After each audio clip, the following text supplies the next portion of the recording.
ভাঁজ করলে ধানের শীষ দেখা যায় না পোস্টাল ব্যালটে, অভিযোগ বিএনপির। ফের ছাপানোর দাবি, গেজেটের ধারাবাহিকতা অনুসারে ছাপা হয়েছে ব্যালট, জানালেন ইসি সচিব।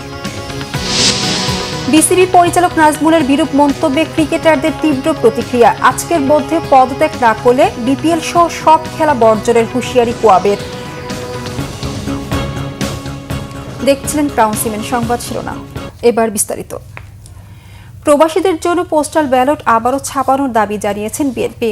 দলের স্থায়ী কমিটির সদস্য ও নির্বাচন পরিচালনা কমিটির চেয়ারম্যান নজরুল ইসলাম খান বলেছেন, নির্বাচন কমিশনের নির্লিপ্ততা সুষ্ঠু নির্বাচনী পরিবেশ তৈরিতে বাধা সৃষ্টি করবে। বুধবার গুলশারে বিএনপির কেন্দ্রীয় নির্বাচন পরিচালনা কার্যালয়ে সংবাদ সম্মেলনে তিনি একথা বলেন। নজরুল ইসলাম খান অভিযোগ করেন, একটি রাজনৈতিক দল বিভিন্ন নির্বাচনী এলাকায় অল্প শিক্ষিত দরিদ্র ভোটারদের এনআইডি ফটোকপি ও বিকাশ নাম্বার সংগ্রহ করছে। তারা ভুয়া এনআইডি বানিয়ে ভোট দেওয়ার চেষ্টা করতে পারে এবং বিকাশে টাকা পাঠিয়ে তাদেরকে প্ররোচিত করতে পারে। তিনি বলেন, গণমাধ্যমে এসব খবর প্রকাশের পরও নির্বাচন কমিশন কোনো ব্যবস্থা নেয়নি।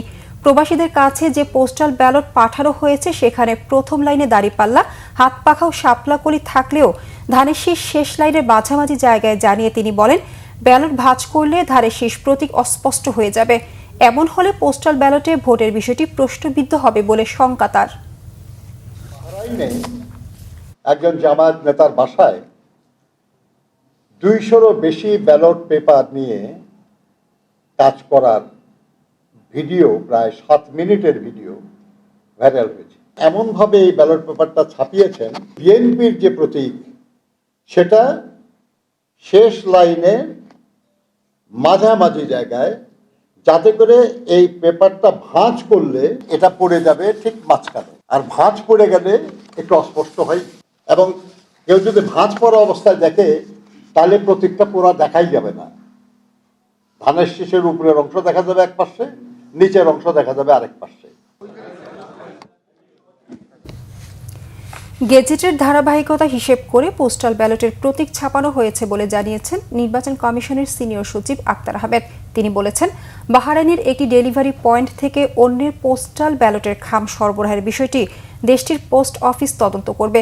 বুধবার বিকেলে কমিশনে আপিল শুনানি শেষে সাংবাদিকদের তথ্য জানান ইসি সচিব। বলতে পারবো না, এই কারণে যে ব্যালট ছাপানোর দায়িত্বটা যার কাছে আছে তার কাছ থেকে জেনে বলতে হবে। I am not ready on that. আমার যতটুকু জানা আছে সেটা হচ্ছে যে আমাদের যে গেজেটটা পাবলিশ করা হয়েছে, সেই গেজেটের ধারাবাহিকতা যেভাবে আছে সেই অর্ডারেই করা হয়েছে। এবং আপনারা যদি ওই যে ভিডিওটা ক্লিপ এবং ওইটা আর কি ভিডিও ক্লিপটা যেটা করা হয়েছে, আমরা যেটা শুনেছি সেটা যদিও এটা করা উচিত হয়নি বলে আমি ব্যক্তিগতভাবে মনে করি, সেটা কিন্তু ওরা ওই একটা প্রবাসী ভোটাররা ভোটের একটা ব্যালট পেয়েছেন এই আনন্দটুকু ধরে রাখার জন্য এটা কেউ করে আপনার এটাকে তারপরে পোস্ট করেছেন। যেটা হয়েছে যে আপনারা খেয়াল করে দেখবেন যে এখানে কোনো ইনভেলপ খোলা হয়েছে এরকম কোনো কিছু নাই। এবং এটা তাৎক্ষণিকভাবে বাহরাইন পোস্টকে বলা হয়েছে যে এটা তো তাদের কাছে করা হয়নি। এবং আমাদের যিনি সম্মানিত রাষ্ট্রদূত আছেন তিনি এই বিষয়টা দেখছেন। ভারত থেকে বেনামি চিংড়ির পোনা ডিম আমদানির অনুমতি বাতিলের দাবি জানিয়েছেন শ্রিম্প হ্যাচারি অ্যাসোসিয়েশনের নেতারা। প্রধান উপদেষ্টার হস্তক্ষেপ চেয়ে তারা বলেন, দেশে পোনা উৎপাদনের সক্ষমতা থাকার পরও অন্যায়ভাবে আমদানির যে অনুমতি দেওয়া হয়েছে তা বাতিল করা না হলে আইনের আশ্রয় নেবেন তারা। কক্সবাজারের শ্রিম্প হ্যাচারি অ্যাসোসিয়েশনের কার্যালয়ে বুধবার এক সংবাদ সম্মেলন এই অভিযোগ করেন সংগঠনের সভাপতি ও বিএনপির মৎস্য বিষয়ক সম্পাদক লুৎফুর রহমান কাজল। সংবাদ সম্মেলনে বলা হয়, ভারত থেকে বেনামি চিংড়ির নকলি আমদানির ফলে দেশীয় চিংড়ি শিল্প মারাত্মক ঝুঁকির মুখে পড়েছে। এতে স্থানীয় হ্যাচারি, চাষি ও সংশ্লিষ্ট লক্ষাধিক মানুষের জীবিকা হুমকির মুখে পড়েছে। দেশীয় হ্যাচারির সক্ষমতা থাকা সত্ত্বেও আমদানি নির্ভরতা অযৌক্তিক ও ক্ষতিকর বলে অভিযোগ তাদের। অবিলম্বে এর আমদানির অনুমতি বাতিল করে দেশীয় শিল্প সুরক্ষায় কার্যকর পদক্ষেপ নিতে সরকারের প্রতি জোর দাবি জানান বক্তারা। ক্রিকেটারদের পারিশ্রমিক নিয়ে বিরূপ মন্তব্য করে আজকের মধ্যে বিসিবি পরিচালক নাজমুল ইসলামের পদত্যাগ দাবি করেছে ক্রিকেটার্স ওয়েলফেয়ার অ্যাসোসিয়েশন কোয়াব। তা না হলে বিপিএল সহ সব খেলা বর্জনের ঘোষণা দিয়েছে তারা। এর আগে তামিম ইকবালকে ভারতীয় দালাল বলে বিতর্কিত মন্তব্য করেন বিসিবি পরিচালক নাজমুল ইসলাম। টি-20 বিশ্বকাপে বাংলাদেশ না খেললে বোর্ডের কোনো ক্ষতি হবে না, ক্ষতি হবে ক্রিকেটারদের, এমন কথাও বলেন তিনি। ক্রিকেটারদের পারিশ্রমিক নিয়েও প্রশ্ন তোলেন তিনি। বিসিবি পরিচালকের এমন কথায় চটেছেন ক্রিকেটাররা। নাজমুল ইসলামের মন্তব্যকে তার ব্যক্তিগত বলে বিবৃতি দিয়ে দুঃখ প্রকাশ করেছে বিসিবি। আমরা যে ওদের পিছে এত খরচ করতেছি, বিভিন্ন জায়গায় গিয়ে ওরা কিছুই করতে পারতেছে না, আজ পর্যন্ত আমরা একটা বই শিক্ষা পানতে পারছি?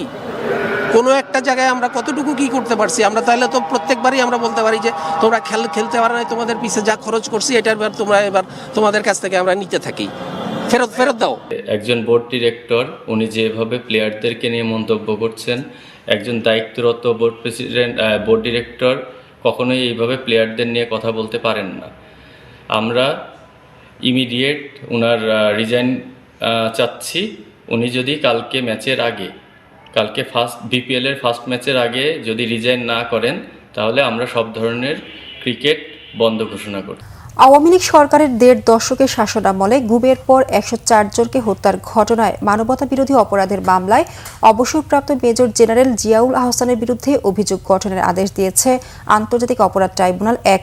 এই মামলা থেকে জিয়াউল আহসানের অব্যাহতির আবেদন খারিজ করে দিয়ে বুধবার বিচারপতি মোহাম্মদ গোলাম মর্তুজা মজুমদারের নেতৃত্বাধীন ৩ সদস্যের আন্তর্জাতিক অপরাধ ট্রাইব্যুনাল ১-এ আদেশ দেন। আগামী ৮ ফেব্রুয়ারি এই মামলার সূচনা বক্তব্য উপস্থাপন ও সাক্ষ্য গ্রহণ শুরুর জন্য দিন ধার্য করেছেন আদালত। চিফ প্রসিকিউটর মোহাম্মদ তাজুল ইসলাম জানান, জিয়ার বিরুদ্ধে সাবেক সেনাপ্রধান ইকবাল করিম ভূঁইয়া সাক্ষ্য দেবেন। জিয়াউল আহসানের আইনজীবী নাজনীন নাহার জানান, জিয়াউল আহসান বিচার বহির্ভূত কোনো হত্যাকাণ্ডের সঙ্গে যুক্ত ছিলেন না। যা হয়েছে তার সবই আইনগতভাবে হয়েছে। প্রসিকিউশন জিয়ার বিরুদ্ধে ৩টি অভিযোগ এনেছে। ঢাকা ৬ আসনে বিএনপি মনোনীত প্রার্থী ইশরাক হোসেন বলেছেন, এমপি বা মন্ত্রী হওয়া কিংবা ব্যক্তিগত অর্থবিত্ত বা কোনো ধরনের স্বার্থ সিদ্ধির মনোবাসনে রাজনীতিতে আসেননি তিনি। এসেছেন জনগণের নিত্যদিনের সমস্যার সমাধান, জনগণের অধিকার রক্ষা এবং গণতন্ত্র প্রতিষ্ঠার জন্য। বুধবার রাজধানীতে নবাবপুর দোকান মালিক সমিতির উদ্যোগে সাবেক ৩ বারের প্রধানমন্ত্রী বেগম খালেদা জিয়ার রুহের মাগফিরাত কামনায় দোয়া মাহফিলে তিনি এসব কথা বলেন। ইশরাক হোসেন বলেন, যানজট, জলাবদ্ধতা, গ্যাস সংকট, ড্রেনেজ ব্যবস্থার দুরবস্থা সহ নানা সমস্যায় জর্জরিত রাজধানী। শিক্ষা ও স্বাস্থ্য ব্যবস্থা, বেকারত্ব ও দারিদ্র্য যে পর্যায়ে পৌঁছেছে সেখান থেকে উত্তরণ ঘটিয়ে মানুষের জীবনযাত্রার মান উন্নয়ন করাই তার রাজনীতিতে আসার মূল উদ্দেশ্য। বেগম খালেদা জিয়াকে কারাবন্দী করার পর থেকে রাজনীতিতে আরও সক্রিয় হয়েছেন জানিয়ে ইশরাক হোসেন বলেন, বেগম জিয়ার আদর্শকে ধারণ করে জনগণের ভোটাধিকার, বাংলাদেশের স্বাধীনতা ও সার্বভৌমত্ব প্রতিষ্ঠার জন্য যে আন্দোলন সংগ্রাম শুরু হয়েছে সেই লড়াই আজীবন চলবে। সহনশীলতা, ধৈর্য এবং মানবিক একটা চরিত্র, মানুষ হয়ে বাঁচার যে দীক্ষা, সেটা আমরা ওনার থেকে সারা জীবনই নিয়েছি এবং আগামী দিনেও ওনার দেখানো পথে আমরা কিন্তু পথ চলতে চাই এবং সকলকে নিয়ে মিলেমিশে একটা শান্তিপূর্ণ সমাজ গড়ে তুলতে চাই, যেখানে মত পার্থক্য থাকতে পারে কিন্তু মতবিরোধ এবং মতভেদ এবং জাতি যাতে কোনোভাবে বিভক্ত না হয়, সেটার জন্য আমরা আমাদের জায়গা থেকে কাজ করে যাব একজন রাজনীতিবিদ হিসেবে, ইনশাআল্লাহ। এই ছিল এখনকার মতো। পরের সংবাদ বেলা 11টায়। এছাড়া বাংলাদেশের সংবাদ ও সংবাদ সংশ্লিষ্ট অনুষ্ঠান দেখতে ভিজিট করুন www.bbnews24.com ও facebook.com/banglavishnewsে এবং সাবস্ক্রাইব করুন youtube.com/banglavishnnews। ধন্যবাদ সবাইকে।